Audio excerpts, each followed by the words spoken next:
आपका best friend आपसे एक फेवर मांगता है कि तेरी कंपनी की सीक्रेट मुझको दे दे, तू मेरा दोस्त 20 साल से है और इस कंपनी में केवल 2 साल से है। अब आप फ्रेंड के लिए करोगे या कंपनी के लिए एथिक्स को प्रैक्टिस करोगे? एक एक एक ऐसे पिता जिनका सर्वाइवल पॉसिबल नहीं है और आप कर्जे में हैं, और डॉक्टर कहता है कि आप इनका लाइफ सपोर्ट सिस्टम हटा लो, आपका कर्जा बच जाएगा। क्या किया जाए? कर्जे को बढ़ाऊं या उस पिता को चलाते रहूं जिन्होंने कभी ठीक नहीं होना है? एक ऐसा हस्बैंड जिसको अभी हार्ट ट्रांसप्लांट की जरूरत है और उसकी पत्नी के पास पैसा नहीं, उसको लाखों रुपया चाहिए उसका हार्ट ट्रांसप्लांट करने के लिए, और उसका बॉस उसको बोलता है एक रात के लिए मेरे साथ सो जा, मैं तुझे पैसे दे दूंगा। वो क्या करे? अपने हस्बैंड को मरने दे या उनके पास जाए और एक रात वहां सो जाए और फिर अपने हस्बैंड को बचाए? ये डिसीजन टफ होते हैं। क्या मेरी बात समझ आ रही है? स्नो हाँ, एक दोस्त आपका किसी को एक्सीडेंट में मार आता है और आपको अगले दिन पता चलता है कि किसी और को पकड़ लिया गया हत्या के आरोप में, क्योंकि जिस आदमी को ये मार के आया उसकी डेथ हो गई। आपके दोस्त को नहीं, उसको पकड़ा गया है।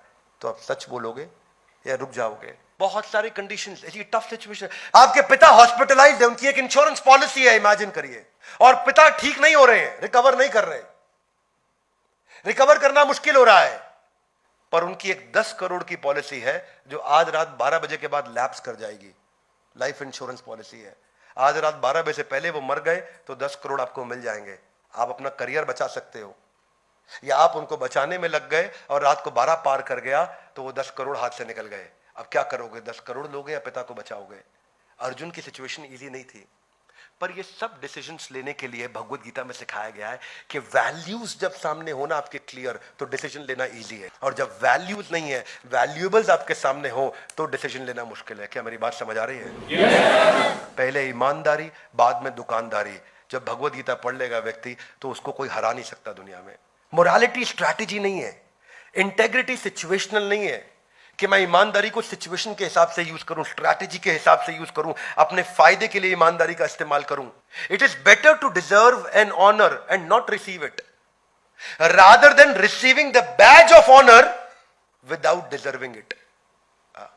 सो मैं ये कहना चाहता हूं कि देखिए, एथिक्स को लोग प्रैक्टिस करते हैं, लेकिन तभी प्रैक्टिस करते हैं जब वो आसान होता है। देखिए, इट इज एथिकल होना वो नहीं है कि when you are doing the right thing when there is no choice. Ethical होना तब है when you are doing the right thing, when doing the right thing is the most difficult thing and you are still doing the right thing. जब सही काम करना सबसे मुश्किल काम है और फिर भी आप सही काम करते हैं, उसको बोलते हैं एथिक्स।